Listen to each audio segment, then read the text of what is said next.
Welcome to the Craft to Career podcast with Elizabeth Chappell, where every week we dive into how you can turn your craft into a successful career. Get ready to have the career you've always dreamed of. Welcome to episode 110 of the Craft to Career podcast. This is Elizabeth Chappell of Quilters Candy, and I'm really excited about the guest that we have on the podcast today. It is Emma Brassfield of 7T7. She has done some amazing things. I'm talking she's made costumes for the Harry Potter movies, Star Wars movies, things that are not in my wheelhouse, right? And like really cool. However, she also has a business with sewing and, that is in my wheelhouse. And she reached out and said, hey, I love the podcast. I do a lot of my business from YouTube. I've grown a community there and, so many things. So she wanted to come on and share about that. And I really wanted to hear from her on this topic because, if you've heard me speak, you don't need to choose all of the platforms and do all of the things. But I want to present you and show you your options as a business owner. So this is one of the options. YouTube might be the thing for you. It might be the platform of choice for you. And if so, I wanted you to hear from someone who has used YouTube and has some tips for you and shares some insight about that. So I'm excited to have Emma here. Before we jump in and meet Emma, I want to read this review, and I love it because it's short, simple, sweet. It's either Math Op or Matt Hop. And the review says, I've really enjoyed this podcast. Very informative, helpful, and interesting. Thank you so much for this review. I love it because it just takes a minute. You just go in, you write a little something about the podcast, and it means so much. So thank you, Math Op or Matt Hop, however you say it. And if you've not left a review for the podcast, take just a second. Go and leave a review. You can either tap the 5 stars or you can write a little something. And now let's jump in and meet Emma Brassfield. Emma, thank you so much for being here on the podcast. For our listeners, can you tell us a little bit about who you are and what you do? Thank you so much, Elizabeth. I'm really excited to be here. My business is called Studio 7T7. It's always a bit difficult to explain on audio because it's a number 7, letter T, number 7. I've had my business for about 11 years now, but it's evolved a lot. I started out as a direct-to-consumer business where I was making handmade toys. And then it's pivoted in the lockdown when I started my YouTube channel. And now I teach other people how to make 3D projects and predominantly bags. So I have a number of patterns now, bag making patterns. I have a membership. I have a bi-monthly bag makers box. And like I say, I have my YouTube channel as well and a community, which is amazing. Yeah. I feel very connected here. Like when I start to explain what I do, I'm like, and I've got this, and I've got this. Yeah. Okay, but I will say, so looking through the things that you shared, I saw that you started YouTube in 2020. I did not know that you'd been doing business so much longer before that. Okay, is it because of COVID that you started YouTube, or why did you start going onto YouTube in 2020? Yeah, so before 2020, I was also still working in costume because that's my background, making creature costumes for film and TV. That's right. Pause. Hold on. Tell our audience, when I was reading some of the stuff you made, I was like, oh, heck yes, we're having her. Okay, so what are some of the costumes that you've made and where have they shown up? So predominantly in the creature costume department or creature effects department. So I've worked on a number of the Harry Potter films. I helped to make the Batsuit for Batman Begins. I worked on Thor for making Curse, which is the kind of baddie in Thor 2. I've worked on The Flash for Justice League. Iggle Piggle for In the Night Garden if you have little ones. I don't know, I think that's pretty international. And Chewbacca for Star Wars. Like, how did you land these jobs? How did this start?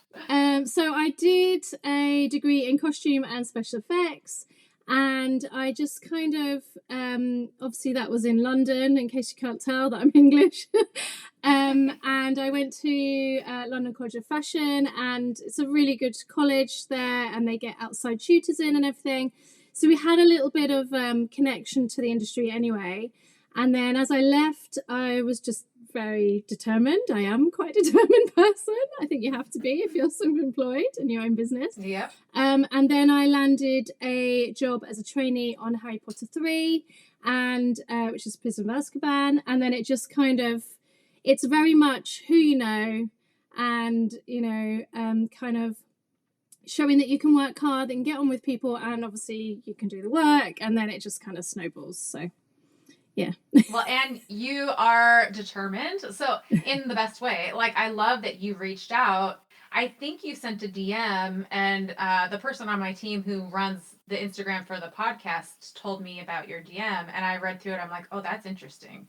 Because there are quite a few people who reach out, and I'm like, no, I mean, not to sound discouraging, but I want to bring my audience the best, And so when I saw yours, I'm like, yeah, we're going to bring her on. And I did want to ask, okay, I lived in London for a year and a half-ish, and you're south of London. Where exactly are you? Yeah, so I'm southwest. I live in a county called Surrey. So I'm about an hour from central London, so not too far. Yeah. Okay, nice. So, all right, for our listeners, I'm very curious. Can you share again all the pieces of the pie? How are you bringing money in? What are the different revenues? Sure. So I have my YouTube channel, which brings in revenue from ads. I will say that's not my highest revenue, but basically all of my business has come, my business as it is now has come from YouTube pretty much. Which is what I'm really excited to talk to you about, because there is just so much potential with a YouTube channel, and I feel like people don't talk about it enough. Like, it's not just the revenue that comes from YouTube. Like I say, that's not my highest revenue, but the community that you can build from YouTube because of YouTube, that's literally how I've built my business. Because obviously the people that I started out my business, my customers that I started out with, they were predominantly mums, probably not that creative. They were just looking for toys to buy for their kids and presents, etc. So quite a different market to my customers now. So I did have to pivot quite a lot, even though it's the same brand name and everything. Yeah, so I have my YouTube channel. I have my subscription box, which is every other month. That is, I've just sent out my second box, so it's quite new. And then I have my membership, which is every month they get different bag making related goodies, like digital goodies, a bit similar to yours. But again, that's going through a major shift at the minute, so I can't really say too much what's going on with that because I haven't announced it. Exciting! Yeah, I'm really excited for that. But the kind of old or current membership is a pattern every month, so it's definitely all based on bag making. Community is a big aspect. We have like social Zooms, competitions, that kind of thing. And then I am also on a sewing shopping channel here in the UK called Sewing Street as well, and I guest present on there roughly about every month, every 6 weeks. So they buy my patterns wholesale from me for that. And then of course I sell my patterns on my website too, and I'm hoping to get into more wholesale people with my patterns too. So yeah, I think nice. That's so everything. There's probably something in there that you're like, oh, and that. Yeah. Which of those is the biggest piece of your financial pie? Which one is bringing in the most revenue right now? Probably the shopping channel. Yeah. Oh, interesting. Yeah. Because they buy your patterns wholesale and then sell them, right? Yeah. they kind of know my kind of back catalogue now, but every time I bring out a new pattern, the pattern goes first into the club, and then they have exclusive access to it for a month. This is the kind of current club, which is changing, but they have exclusive access to it. Then when it comes out to retail, I have a deal with Sewing Street that it launches exclusive to them first, and they get the exclusivity, and then 10 days later I can then sell it as digital download or physical pattern as well. So I like that exclusivity, like the first rights to getting it. That is a good marketing. Do you think about marketing often? I feel like you probably do. Yeah, I try to. Yeah, with everything going on. Yeah. Yes, I'm sensing with, especially because your membership's changing and you've pivoted. I'm like, man, we are two peas in a pod, you and I. I like this. So let's hear more about YouTube, because I do feel like with my audience, a lot are quilters, and what I see when people go on YouTube often is they're just giving out free patterns and tutorials and that kind of a thing without much. It's just kind of like, well, I'll use this to grow my audience, but can you talk to how to maybe use this a little more efficiently or smartly? Yeah, so yeah, I mean, YouTube is certainly a roller coaster. I know it's not for everyone, but used in the kind of in a strategic way, it can be amazing for growing a community, a loyal community as well.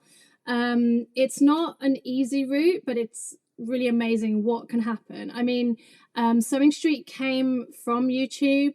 My community has come from trusting in my tutorials that they've seen on YouTube. There's another thing as well, as I have affiliates as well. So that's another, I mean, a lot of YouTubers do that as well. They have affiliate links. So I forgot to mention that in my revenue stream. So I just think, it's amazing what can happen. There's a podcast I've listened to that's like, and they have a segment where they say, because of my YouTube channel, this happened. And I just think that's so true. Some people, I mean, I started off thinking, I'm going to go on YouTube and I'm going to make loads of money, and it's going to be, so naive. I'll just put a video out and I'll make loads of money. And then you kind of find out, all the nuances and the different tweaks you have to do. And I'm not saying it's impossible, far from it. I mean, if you stay focused, I think it was about 6 months that I took to be monetized.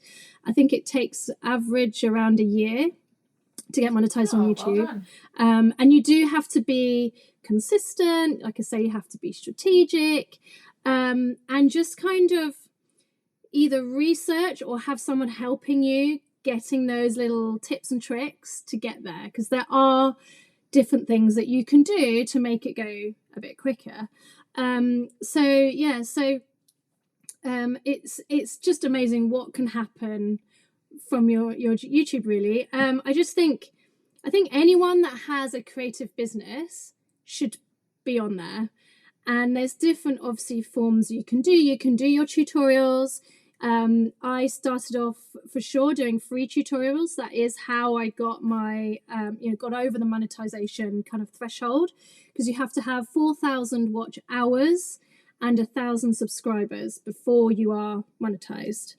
And if you don't realize that when you watch YouTube, the adverts that they play you before, middle and end, or however you kind of set it up, that's how you get paid, because you get a little piece of that advertising revenue.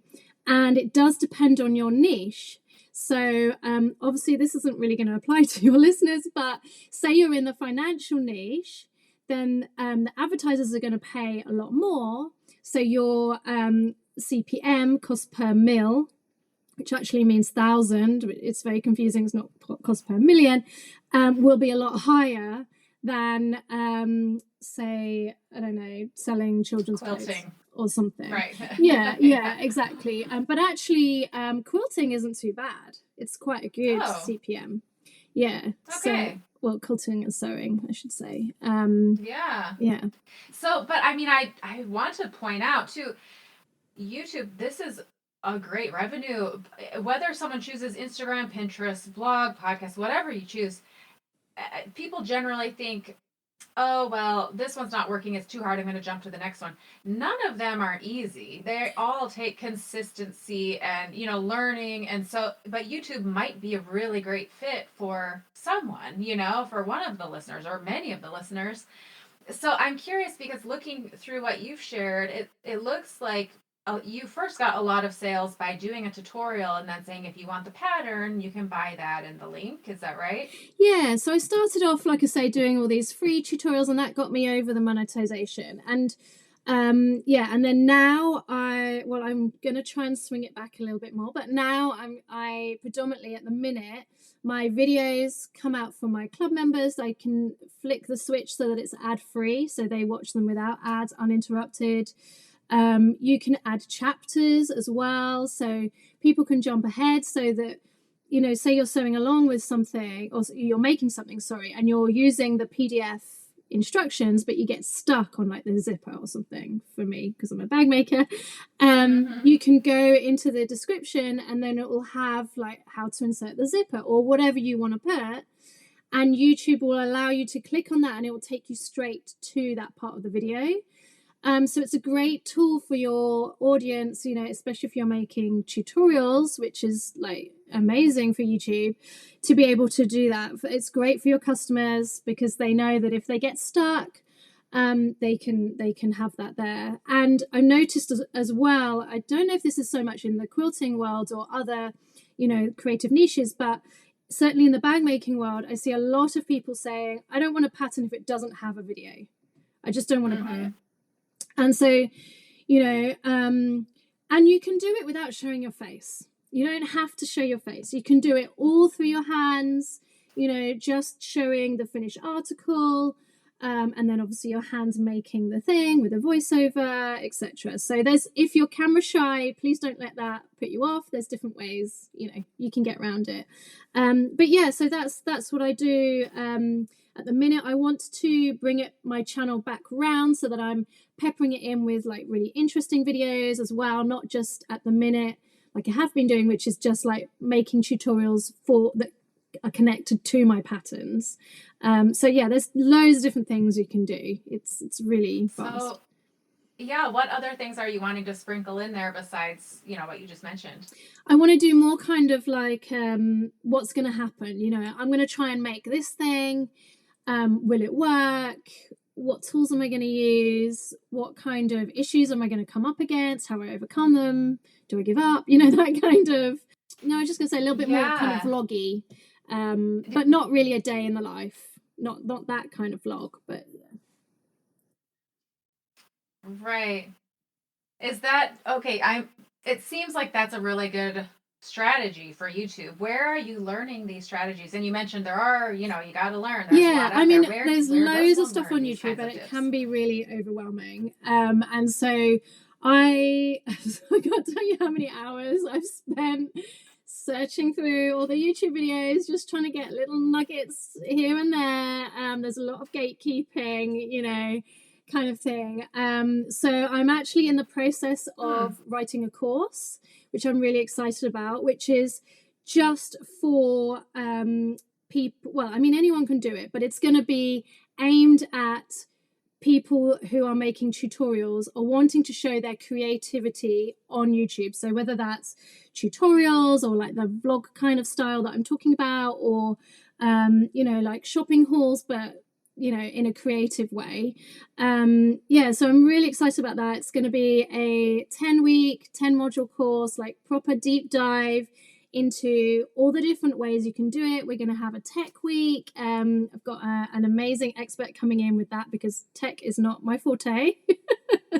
I love it, but you gotta know where your weaknesses are and getting some help. So we're gonna dive into the analytics, how to kind of really push your video in a great way so that SEO, so it's SEO optimized, so YouTube can find you and show you to the right people, all of that. And also build a community within that as well of people that are doing the same thing, same journey, help each other out. What about this thumbnail? What do you think about this? That kind of vibe. So Yeah. I'm really excited about that. Yeah, well, that sounds very helpful, especially because I am even just picturing what kind of setup do you have? How many cameras do you have? Because that in and of itself, I'm like, I've got my phone and that's it. So is that enough? Yeah, that's absolutely enough. I still just use my iPhone to film everything. I tried to use a GoPro. I do have a GoPro. And I just found it really tricky in that the GoPro would just switch itself off, or like you'd lose the footage, or like, Oh dear. so the course will be completely aimed at beginners, and just using what you have. You don't need to get any fancy equipment. I mean, if you want to, then a microphone is great, lighting is great. I mean, if you want to go and get a camera, then amazing. Like, it's gonna take you to the next level, but you don't have to. And I haven't, and you don't need to, So. Okay. Okay, that's good to hear. Because honestly, some of the people who do YouTube, I just see all their equipment and I'm like, I'm not playing that game. Like I'm out. Yeah. So you can do it with just your phone. And you have mentioned a lot the importance of community. So how have you built a community? How has YouTube done that? And how has that helped you monetize? Yeah, so the key thing, and I think you've talked about this before, because I always listen to your podcast, I love your podcast, is your emailing list, because that's the only thing that you own. Yep. And I've seen big channels have their YouTube channel taken away, and their Facebook and their Instagram. All of those are not owned by us. So I didn't really realize what I was doing. I think I must have seen somewhere that you should get emails, but right from the beginning, any of my free patterns, I had an email opt-in. So they had to leave their email in order to get that free template pattern, whatever it is. So I think at this time, I have 6 or 7 different email, sign-ups, freebies. And that has helped massively, because then, YouTube chooses who it shows your video to. And that is one thing, is that once you launch a video, it will show it to a certain amount of your subscribers. And then depending on how well that does, it will then go, oh, that's done well. Okay, so say it sends it to 200 of your subscribers, and half of those click and watch it, which is amazing, by the way. Let's say 100 people of those 200. So then YouTube will say, well, this is good. Let's show it to another 200, or let's show it to another 400 of your subscribers. And it kind of goes out like that, like a reverse funnel.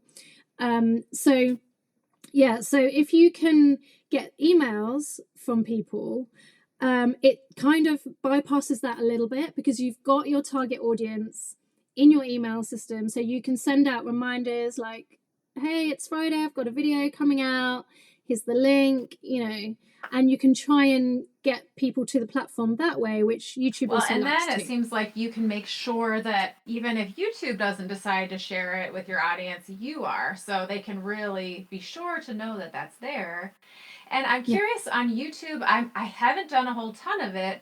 Do you go live? Like, are you talking to people on YouTube? You certainly can. Yeah, it's totally up to you. I have done lives. It's difficult. Lives, they say that it's really good for finding people that are not your subscribers, so they might happen upon you a little bit more if you're live. So especially when you're starting out and you're trying to gain that trust and trying to find new subscribers, then that's a really good way to get that. But it does depend, because after you've gone live, once that live video is up there, unless people know YouTube, how to kind of use YouTube in a kind of in-depth way, I feel like YouTube doesn't really show people those lives that much if they happen on your homepage. And also, because of the kind of interaction that you're going to have with the community, which is a great way to build your community again, is to have that. You're going to be answering questions, you're going to be asking people stuff, and so that might cause people to drop off if they're watching back. It depends how you kind of do your live. If you just do your live and don't communicate with the viewers that are asking questions, that's one way to do it, but then they might get disheartened. You know, it's tricky. Right. Yeah. Yeah. Interesting.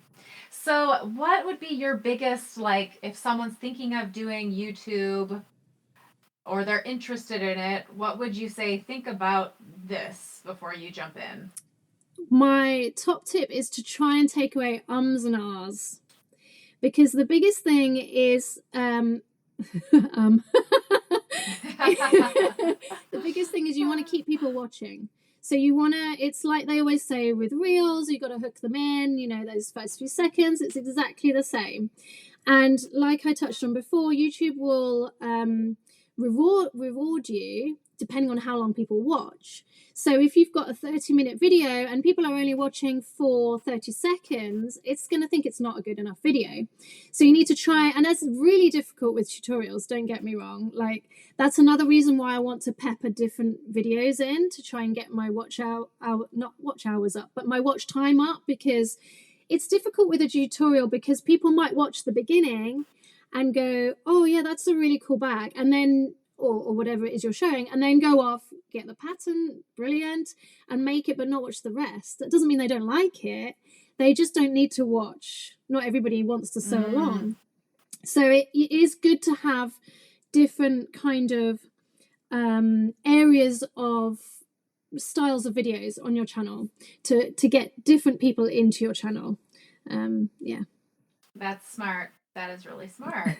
And what has been, well, I'll ask both. What's been the most rewarding part of having a YouTube channel, and what's been the most difficult part for you?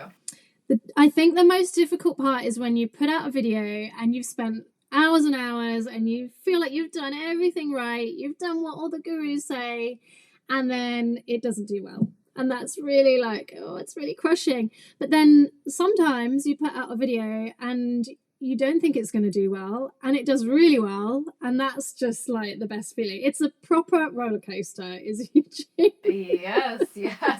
Have you ever thought you put out a video and you thought, oh, this is good, and it was good? Yeah. So I have my biggest tutorial on my channel is a shark pencil case. And actually you can see it, Elizabeth. Yeah, I'm like, I see that on you. Yeah. Behind me. And that's a free pattern, and there's different ways that you can find things that you're not certain are going to do well, but you think are going to do well, and there's different little tips and tricks that you can do that. And that was one of those ones that I kind of thought that would do well. Another one was the Bernie Saunders mittens. So you know the whole thing. Yes. Yeah. So obviously that's funny. I'm ahead of you guys time wise, and I think it was around about 5 or 6 p.m. here when I realized it was just kind of like taking over the internet. All the memes are out, all the GIFs and everything. And I was like, I need to make a tutorial on how to make these mittens. And so literally, I think I started at 7:30 in the evening. I used my husband's old sweater. I was like, I need to just take this and turn it into mittens in the name of YouTube.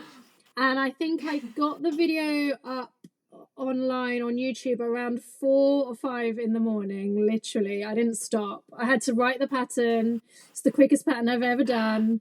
Not write the pattern, design the template. And I remember sitting in here, and I remember my eyes going as I was trying to edit it. And at that time, I was editing my phone as well. I don't know why, but oh, bless you. But that did do well. I'm so glad I did that, because the next morning, so obviously it was kind of up while you guys were still awake, and so it started gaining traction because people were looking how to make their own mittens. So that is funny.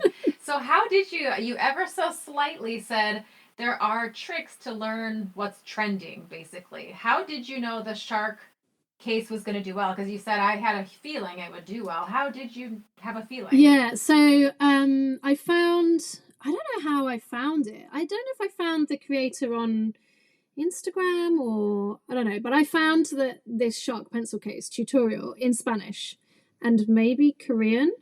And I reached out to the Spanish creator and I said, hey, would you like to do a collaboration? I would really love to do your shark in English. And you can do anything that I've done if there's anything that you're interested in. And she said, yeah, she was so sweet. And so I knew that because hers had done so well. So you can look at people's channels and their subscribers. If they have a video that has got more views than they have subscribers, then it's a good thing.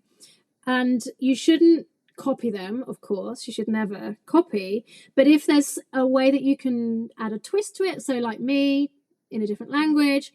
And what I didn't realize is how many people were waiting for it to be done in English. Like, it was crazy. Oh. So I started putting it on Facebook groups, and people were literally like, I've been trying to make this. I've been trying to follow along in Spanish, but I don't understand, and all this kind of stuff. So that is so smart. But it's similar, I'm thinking, because I know Instagram more.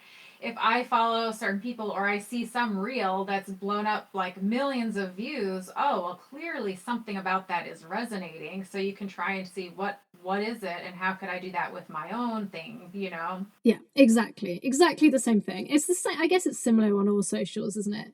And it's just important, to put your own spin on it and change it. Can you make it different, or can you make it in a better way from how you think? I mean, that's not to say that it's bad in the first place, but right, put a spin on it. Yeah.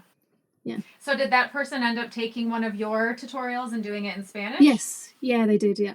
And how did that go? Was it like equally you helped grow each other's audiences or anything? I guess I don't know if there's a lot of crossover, but I think she did the crayon roll, which was one of my best sellers when I was making to sell.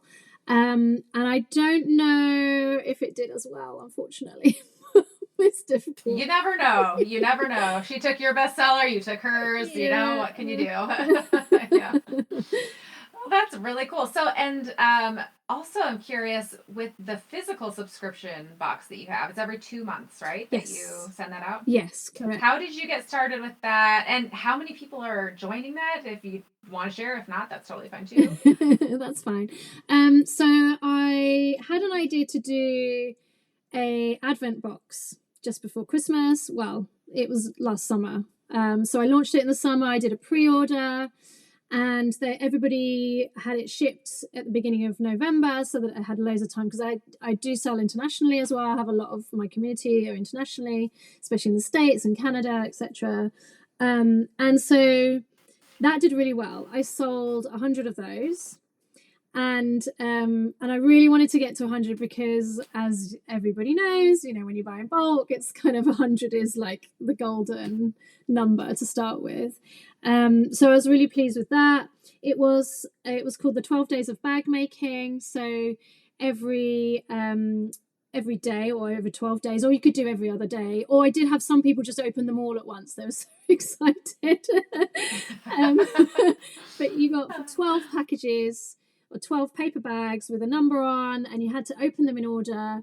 And then the 12th package was a pattern, a secret pattern that nobody knew what it was going to be, from beginners up. I actually made it so that there was a beginners and an intermediate kind of twist on it. And then everything else in the box, apart from interfacing, everything else you could use to make that bag. So the hardware, the zippers, I made a bespoke pull for it. I made it really fun. And there was some extra bits in there as well. I designed a bag maker's journal for it, which I also sell as well. So it's a lot of work. A lot of love went into that box. But they absolutely loved it. I loved doing it. They loved receiving it. And then I was kind of like, loads of people asking me about it, and lots of people were disappointed because the pre-order was quite early, which is what I had to do to get all the stuff in. And so by the time people were actually talking about it, by the time it was Christmas, they were like, how do I get one? And I was like, it's gone, kind of thing. And so I just put out a few feelers, like, would you be interested if I did a monthly subscription box? I had great, feedback. And it just kind of went from there. So I launched it again. I did like a pre-launch, launched it in, the first box went out in March.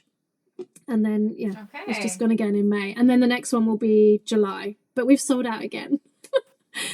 Is it at 100 again, Yeah. or are you going less or more? 100? That's 100, a good, yeah, wholesale. Yeah. And are most of these people finding you through YouTube? They're finding me all different places. So I go live.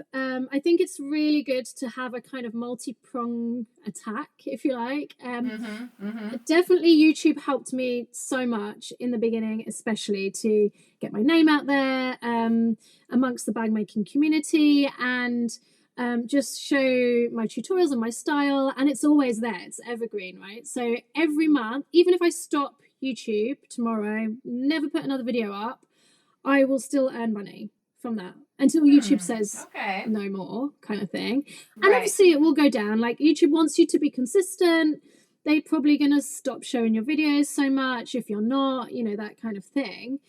But I do believe that even if I stop, and the amazing thing is that, I mean, who knows how long the whole way that YouTube runs it goes on, but in theory, if it stays the same, like, my kids will be earning money from my videos after I've gone, like, which is that's cool. Pretty amazing, isn't it? I mean, that's true passive income.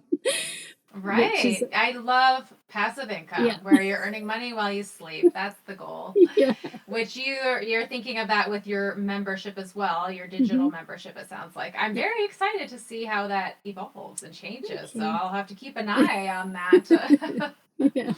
That's really exciting. Well, it's really neat to hear how you've used YouTube and pivoted your entire career in 2020, you know, focusing on YouTube and using that to grow your audience and your community. And so thank you for reaching out and sharing with us how to use YouTube as a creative to grow your business. Thanks so much, Elizabeth. And I've got a freebie if you'd like to like to have a look. And it's 10 steps to getting started on YouTube for creatives. So it's a free ebook. And you can find that, I'll send you the link as well, so you can pop it in the show notes, but you can find that at bit.ly/YouTube tips for creatives. Perfect. And then I'll put a link to that in the show notes as well, which is quilterscandy.com/110 for episode 110. So, yay. And if our listeners want to find you, you're on Instagram, YouTube, all the places. Where's the best way to find you? Yeah, I mean, you can reach out to me on any of those places. Like I say, I go live every week on Thursday on my page at 8 p.m. We're in British summertime at the moment with bag making tips and tricks if you're interested in bag making. And you can find me everywhere: YouTube, TikTok, Facebook, Instagram, and I'm all at Studio 7T7. And I'm looking at your little plaque behind you. It's studio, spelled out studio, the number 7, the letter T, a lowercase t, and then the number 7, which again is in the show notes. Okay, before we go, I did want to ask real quick, do you have a team? Are you a one-woman show, or how many people are on your team if you have a team? Yeah, so it's kind of, I'm going to say kind of just me, because I am kind of expanding at the moment. I listened to your podcast on that, your episode. My mum is my tech editor, so she is on my team, but bless her, I don't pay her. Oh, bless your mom. What a good mom. She's amazing. But I have now got a video editor for my tutorials. And but that's only in the last kind of month, and I'm just kind of hiring someone to come in-house to sit with me that can kind of just do whatever I throw at her. So that's exciting. Yeah, it's really exciting, because with everything that's going on, my head is a little bit kind of, you know, all over the place. And also through your ADHD episode, I do think I have ADHD, undiagnosed. So that was a massive light bulb. So I can be a little bit kind of shiny thing everywhere. So I think having someone kind of help me, that I can be like, oh, can you just do this? And then I can, you know, focus on other stuff. So I'm excited for that. Yeah. Yes, it's exciting, but also for me, it's always very vulnerable when I hire and bring someone in. I'm like, oh, you're seeing just how messy this is. Like, oh, you're looking at the inbox, all the things. Like, oh, you forgot this, Elizabeth. I'm like, oh my gosh, yeah, that's embarrassing. But, you know, that's why you're here. So, well, that's exciting. Congrats. And thank you again for being here on the Craft to Career podcast. Such a pleasure. Thank you so much. Thank you. It's been great. Emma, thank you so much for being here. It was an absolute pleasure to chat with you. I love the accent, by the way. I think that's such a fun thing to listen to. And selfishly, if I am back in London, I would love to come and see these costumes and meet up in real life. But most of all, thank you so much for sharing your business insight about YouTube. It was so insightful and helpful, and I know that I'm intrigued, and I know that there will be listeners out there who are going to be very interested in trying out and growing their business on YouTube, just the way that you have. So thank you so much for being here. Next week, join me right here on the Craft to Career podcast. I will have a brand new episode for you. Until then, take care.